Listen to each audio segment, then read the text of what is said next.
오늘은 교회 세움의 길 10번째 영광이란 주제로 함께 말씀을 나누도록 하겠습니다. 신대원에 갔을 때가 생각이 납니다. 저희 가정은 작은 개척교회를 전도사로 이렇게 섬겼습니다. 그 교회는 시내에서 한참 떨어진 이 논두렁 밭두렁 사이에 덩그러니 이 판넬로 지은 교회였습니다. 사방천지 허허벌판에 이 교회와 장례식장밖에 없었는데요. 그 장례식장 옆에 제 집이 있어가지고 유족들의 통곡 소리를 들으면서 매일 밤 이렇게 잠들었던 기억이 새록새록 납니다. 그곳에 목사님 부부, 또 딸, 또 저희 가정, 또 성도 4-5명, 한 10명 남짓된 교회를 섬기면서 신대원을 다녔습니다. 그 시절에 오늘 읽었던 이 에베소서를 연구하며 읽는데 읽으면 읽을수록 혼란스러웠습니다. 교회는 오늘 읽은 말씀처럼 만물을 충만하게 하시는 이의 충만일 정도로 영광스러워야 하는데 제가 몸담고 있는 교회는 제 눈에는 그냥 초라하고 무기력해 보였습니다. 이는 교회뿐 아니라 그 교회를 섬기는 제 자신도 그리 보였습니다.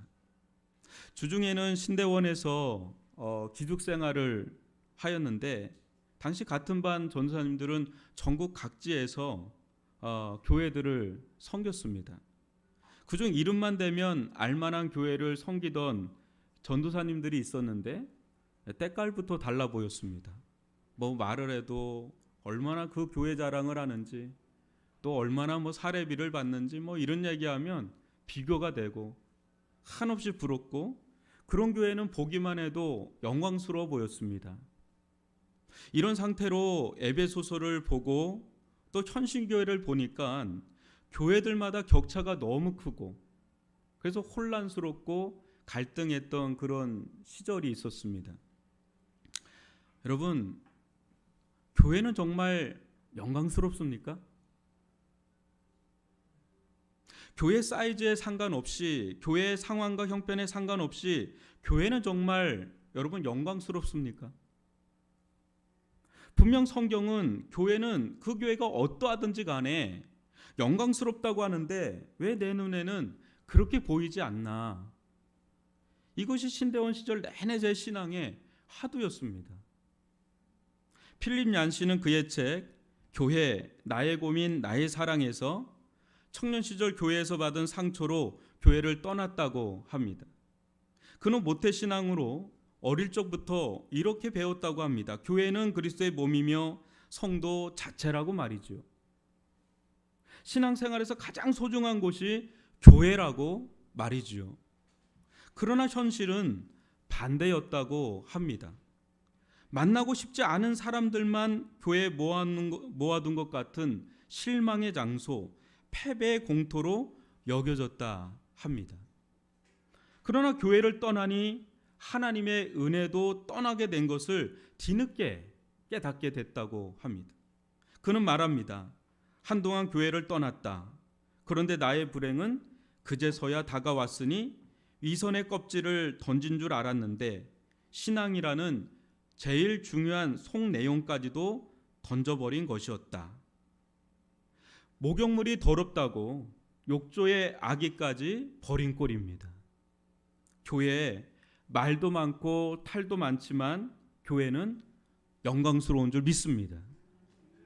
오늘은 교회 세움의 10번째 시간으로 이 시리즈를 마무리하며 교회의 아름다움과 영광에 대해 묵상하고자 합니다. 교회란 무엇인가? 이 문제의식 속에 성경이 말하는 교회 본연의 모습을 살펴보며 오늘 우리가 마주하는 현실 교회와의 괴리감이 조금이라도 좁혀질 수 있기를 주님의 이름으로 축원합니다. 다시 한번 에베소서 1장 23절을 보십시오. 교회는 그의 몸이니 만물 안에서 만물을 충만하게 하시는 이의 충만함이니라. 1세기 당시 사도 바울이 섬겼던 여러분 에베소 교회의 풍경은 어땠을까요? 과연 에베소 교회는 어떻게 있었을까요, 여러분? 1세기 당시에 사도 바울이 마주했던. 여러분, 오늘날 유럽에 가보신 분들은 알지만 유럽의 으리으리한 대성당과는 거리가 멀어도 한참 멀었다는 것을 아셔야 합니다. 그때 당시는 이런 게 없었어요. 이번에 제가 에베소에 가보니까 말문이 막히더라고요. 에베소를 가면 대부분 사람들이 하는 가장 바쁜 일이 사진 찍기입니다. 그만큼 멋지고 웅장한 건물들이 많습니다. 유적지에. 아직도 얼마나 으리으리하게 큰지 몰라요. 거기서 사진 찍기에 여념이 없습니다. 근데 이 건물들이 하나같이 교회 건물이 아닙니다. 죄다 우상을 섬기던 신전입니다. 그래도 너도 나도 긴 시간 줄 서서 사진 찍기에 여념이 없습니다. 그게 에베소입니다. 저는 그곳에서 묵상을 많이 하게 되었습니다. 에베소에 도착했을 때 사도 바울은 과연 어떤 심정이었을까? 에베소는 당시 메트로폴리탄으로 매우 거대한 도시였습니다. 아무도 믿지 않는 그 큰 도시에서 화려하고 웅장한 이교 신전들로 둘러싸여 있을 때 무슨 일을 할 수 있었을까? 큰 장벽을 느끼진 않았을까? 눌리진 않았을까?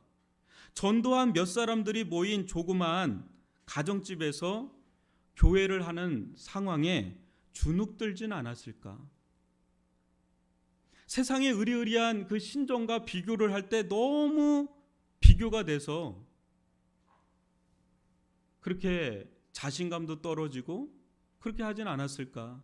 충분히 생각해 볼 만한 그런 묵상을 하게 됐습니다. 여러분, 사도 바울이 마주한 에베소 교회는 우리 교회만도 안 돼요, 여러분. 가정집에서 모인 겁니다. 제가 신대원 들어갔을 때 마주한 교회 상황과 별반 다를 바 없는 그런 상황인데 그는 교회를 어떻게 바라보았을까? 현장에 가서 묵상하고 또 묵상하니 새롭게 보이는 것이 있었습니다. 교회는 겉으로 보이는 것이 전부가 아니다. 빙산의 일각일 뿐이다. 우리는 교회가 건물이 크고 재정이 풍성하고 사람들이 많으면 영광스럽다고 생각합니다. 저는 몇만 명 있던 교회에 있었으니까 그것이 어떤 건지 저는 너무 잘 알죠. 사람들도 몇만 명 모이고 운동장 같은 예배당에 재정이요 몇백억입니다. 우리는 보통 그것을 교회의 영광이라고 생각합니다. 전면 부정할 수는 없습니다. 그러나 여러분, 사도 바울이 본 교회의 영광은 세상 물량주의적 영광이 아니었습니다. 그가 본 교회의 영광은 예수 그리스도 그 자체였습니다. 교회는 그리스도의 몸이기에 영광스러웠던 것입니다. 그리스도를 빼고 교회의 영광을 논할 수 없습니다. 며칠 전 미국 대선이 끝났죠. 트럼프가 대통령으로 당선됐어요. 이 예가 제가 트럼프를 적극 지지한다고 생각하지 마시고 이해를 돕기 위해서 하는 겁니다. 생각해 볼까요? 지금 트럼프의 장남이 주목받고 있습니다. 트럼프 주니어라고. 앞으로 미국뿐 아니라 전 세계에 막대한 영향을 끼칠 인물이다라고 얘기하고 있습니다. 그런데 이 아들이 아버지와 상관없이 세계의 스포트라이트를 받는다 생각할 리는 아무도 없지요. 그가 영광스럽다면 그것은 전적으로 아버지 트럼프 대통령의 아들이라서, 그래서 주목을 받는 겁니다. 교회도 마찬가지입니다. 그리스도의 영광에 비하면 거대 도시 에베소의 영광은 태양 앞에 성냥개비 한 개만도 못하죠. 어찌 에베소의 영광이 그리스도의 영광에 비할 수 있겠습니까? 교회는 그 교회가 얼마나 모이든 어디에 있든 상관없이 그리스도의 몸입니다. 그리스도의 몸은 심하게 이야기하면 그리스도입니까? 아닙니까? 그리스도의 몸이면 그리스도입니까? 아닙니까? 심하게 얘기하면 여러분의 몸은 여러분입니까? 여러분의 몸 여러분이 아닙니까? 여러분이죠. 그죠? 심하게 이야기하면 교회는 그리스도다. 아멘은 하지 마십시오. 이거는 맞진 않아요. 교회가 그리스도는 아니에요. 그러나 교회가 어떤 위상인지를 보여주는 겁니다. 교회는 그리스도의 몸이니까 심하면 그리스도다라고 할 정도로 그렇게 위상이 큰 겁니다. 교회는 그리스도와 한 몸으로, 그리스도와 교회는 하나로 연합되어 있습니다. 사도 바울은 이를 두고 다음과 같이 설명하는데요. 에베소서 5장 31절과 32절을 보세요. 그러므로 사람이 부모를 떠나 그의 아내와 합하여 그들이 한 육체가 될지니, 뭐라 그래요? 그 다음에 이 비밀이 크도다.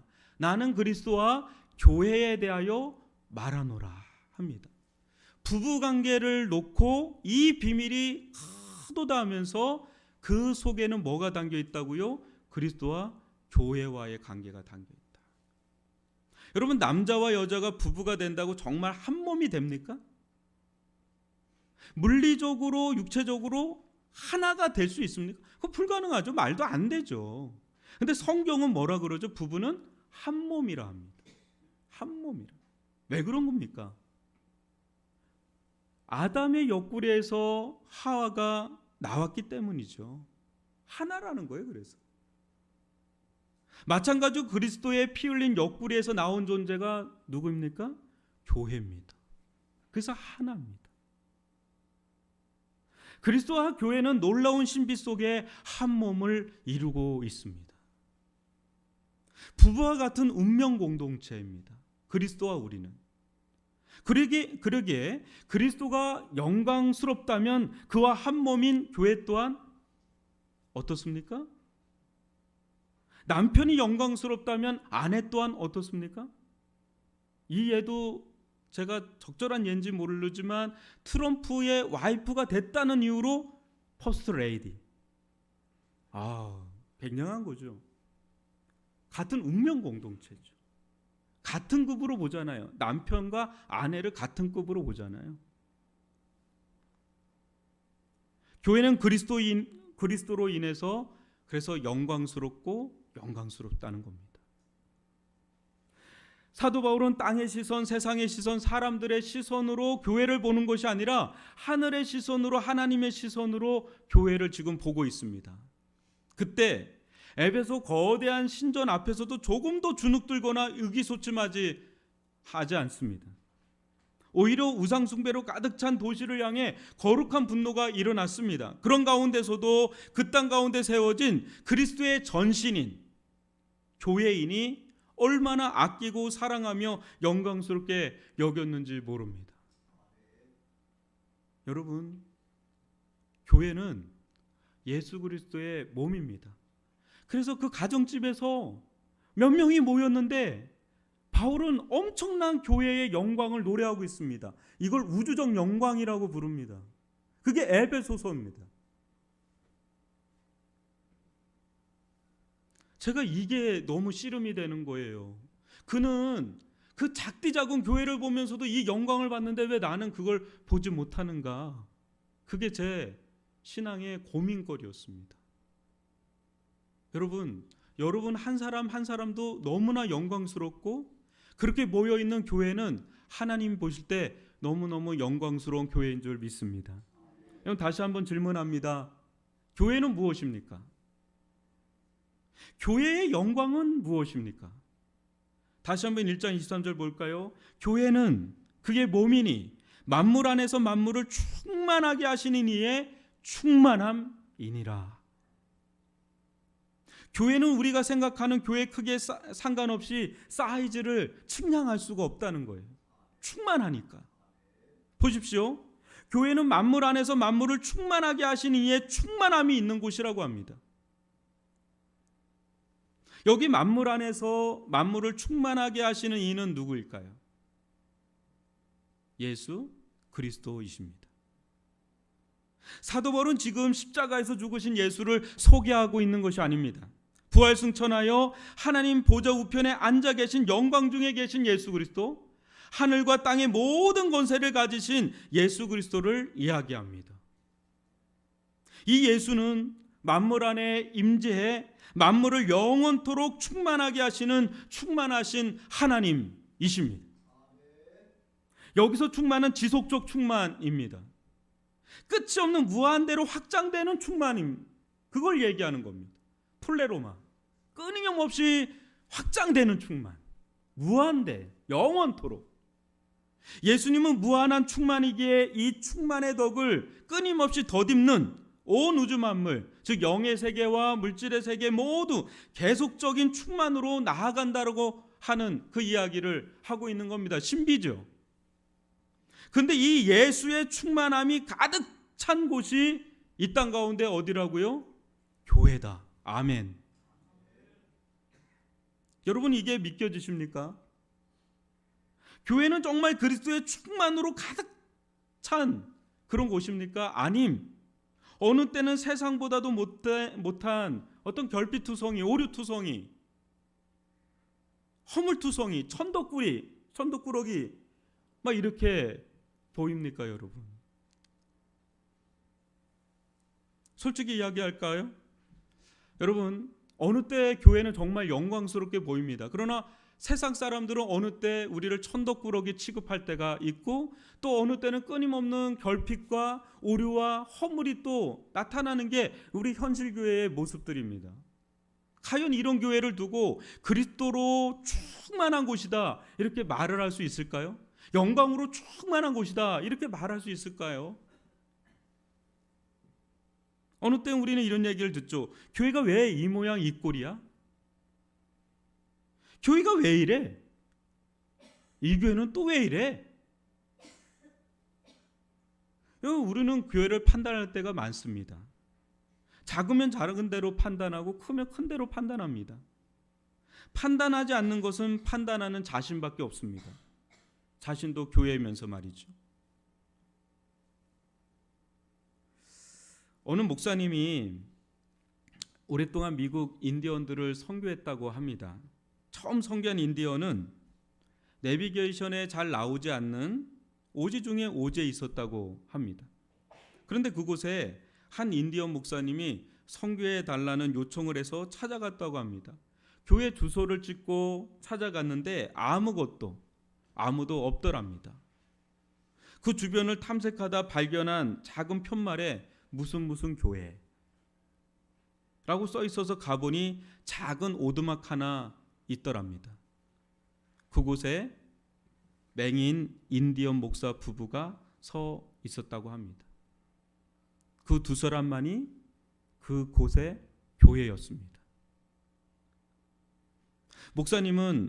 목사님 이곳에서 얼마나 오랫동안 교회를 하셨습니까? 물으니 그 목사님, 인디언 목사님께서 수십 년 되었습니다 이야기하더랍니다. 그때 목사님은 그 두 분, 목사님과 사모님 두 분만 수십 년을 그 교회를 지켰던 거예요. 그때 목사님은 장탄식을 하면서 하나님께서 이분들을 얼마나 귀하게 여기실까, 그 포기하고 나갈 만한데 수십 년을 그곳의 교회로서 존재했던 거죠. 하나님께서 얼마나 영광스럽게 바라보실까. 이후에 오랫동안 이 지역을 함께 선교하면서 수많은 인디언들이 돌아오는 그런 역사가 있었다고 합니다.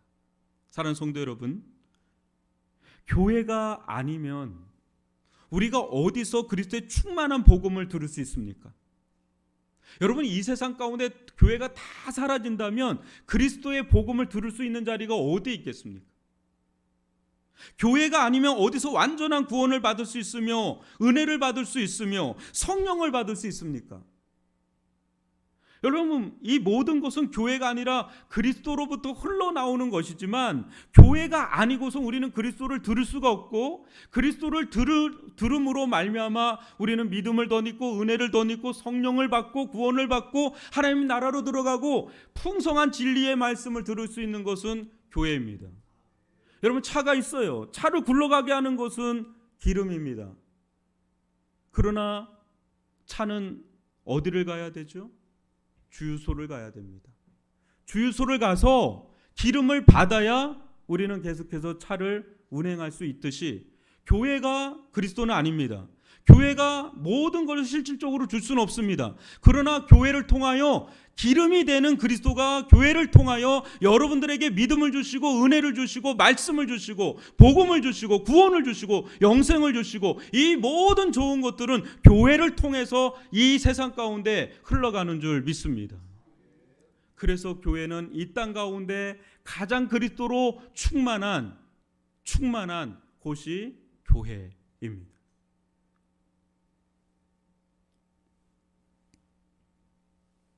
사랑하는 성도 여러분, 교회를 함부로 여기거나 업신여겨서는 안 될 이유가 바로 여기 있습니다. 작다고, 보잘것없네, 또 어설프다고, 어설프네, 그렇게 여기는 것은 곧 그 교회의 머리 되시는 그리스도를 함부로 여기는 겁니다. 여러분, 교회의 수준은 누구의 수준이에요? 성도의 수준일까요? 교회의 수준은 그리스도의 수준인 줄 믿습니다. 교회의 영광은 그리스도의 영광인 줄 믿습니다. 액면가로 보면 허접하죠. 죄송합니다. 날것의 표현을 해서 액면가로 보면 부족하죠. 결핍투성이죠. 오류투성이죠. 어찌 이 교회를, 현실 교회를 보고 찬란한 영광스러운 교회를 생각할 수 있습니까? 여전히 우리는 불완전하고, 여러분 한 주간을 살아오면서 믿음으로 살기를 원했지만 그렇지 못하고 쓰러지고 넘어져 있는 연약한 모습을 여러분들은 볼 겁니다. 이런 내가 과연 영광스러운가? 이런 과연 내가 하나님 앞에 아름다운 존재인가를 받아들이기가 매우 어려울 수가 있습니다. 그러나 그건 여러분을 볼 때 그런 겁니다. 교회는 누구의 몸이라고요? 그리스도의 몸입니다. 몸은 아무리 저기 밑에 있는 발바닥이라도 그거는 몸입니다. 내 몸입니다. 교회가 아무리 작고 부족해 보여도 인디언 오지에 그 교회가 있는지 없는지도 모르는 그 교회라도 그 교회가 그리스도의 교회면 영광스러운 교회인 줄 믿습니다. 하나님은 그래서 교회를 누구보다 사랑하십니다. 교회 주인이 하나님이시기 때문에 하나님은 교회를 지키십니다. 우리가 지키는 것 같죠. 물론 우리가 해야 될 역할이 있습니다. 그러나 교회를 지키시는 분은, 세우시는 분은 하나님이신 줄 믿습니다. 세상이 교회를 핍박하여 마치 없애기라도 할 것처럼 으르렁거려도 교회는 절대 이 땅 가운데서 사라지지 않습니다. 교회를 이기려면 교회를 붙들고 계시는 하나님을 이겨야 할 것입니다. 그래서 마태복음 16장 18절 보면 또 내가 내게 이르노니 너는 베드로라 내가 이 반석에 내 교회를 세우리니 음부의 권세가 이기지 못하리라. 누구 교회라고요? 내 교회. 내가 내 교회를 세우리니. 누가 세운다고요? 예수님이 친히 자신의 교회를 피값 주고 사신 자신의 몸된 교회를 지키시고 세우시고 음부의 권세가 이기지 못하도록 보호하여 주실 줄 믿습니다. 세상과 사탄은 끊임없이 교회를 무너뜨리려 애를 씁니다. 사탄의 계계로 교회는 큰 위기를 맞기도 하지만 우리는 아무것도 못할 수도 있지만 교회는 하나님의 교회이기에 하나님이 친히 개입하시고 역사하시고 지키시고 일으키십니다. 최근 한국 사회 속에서 문화, 교육, 정치, 정 영역에 걸쳐 조직적인 기독교 말살 정책이 일어나고 있습니다. 문화 쪽에서 여러분 한번 TV를 보세요. 영화를 한번 보세요. 드라마 보세요. 끊임없이 기독교를 폄하하고 또 교육 쪽으로도 들어가고 또 법적으로도 지금 들어가서 지금 동성애 차별금지법 이거 우리가 저지하려고 애를 쓰고 있는, 여러분 교회는 지금 내적으로도 그렇고 외적으로도 굉장한 위기를 겪는 게 사실입니다. 앞으로 교회는 초저출산 국가로 인해서 점점 이건 자연적인 하락으로 갈 공산이 큽니다.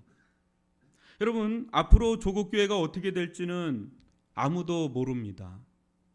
그러나 분명한 것은 요한계시록에서 보듯 교회는 결국 승리할 줄 믿습니다. 우리가 잘나서가 아니죠. 교회 진실한 성도 한두 사람만 있어도 그 교회는 주님이 지켜주시고 인도해 가실 줄 믿습니다. 잠시 잠깐 뒤로 물러난 것처럼 보일지 몰라도 교회는 그리스도의 끝없는 사랑으로 다시 일어나고 다시 일어납니다. 얼마 전에 중국에 갔던 목사님 한 분을 뵀는데 그 목사님이 그러더라고요. 중국의 시진핑이 얼마나 기독교를 없애려고 애를 쓰는지 모른다고. 그런데 지하교회를 들어가니까 얼마나 많은 성도들이 있는지 깜짝 놀랐다고. 그래서 제가 물어봤어요. 그분 굉장히 유명한 목사님인데 어느 정도 된다고 그네들끼리 통계를 내고 있나요? 그러니까 1억 명이요. 이란에, 이라크에 완전 무슬림 국가에 지금 엄청난 보이지 않는 지하에서 예수를 믿는 역사들이 있다라고 하는 선교보가 계속해서 일어나고 있습니다. 아무리 교회를 짓밟으려고, 아무리 세상이, 아무리 사탄이 짓밟으려고 해도 교회는 끊임없는 잡초와 같은 그 근성, 잡초와 같은 그 생명력으로 다시 일어나고 다시 일어나는 것은 우리의 힘이 아니라 그리스도의 몸된 교회이기 때문에, 그리스도께서 지켜주시기 때문에, 그래서 교회는 이 땅 가운데서 없이 할 수가 없습니다. 물론 있다가 사라지는 교회들도 많죠. 코로나 속에 몇만 개 있다가 사라졌다고 하는 말들도 있지만 또 다르게 그네들은 또 다르게 교회를 세우고 또 다르게 교회가 세워져서 결국은 교회는 승리하게 돼 있습니다. 하나님께서 필요하다면 사람도 물질도 여건도 환경도 열어주시고 인도해 가실 줄 믿습니다.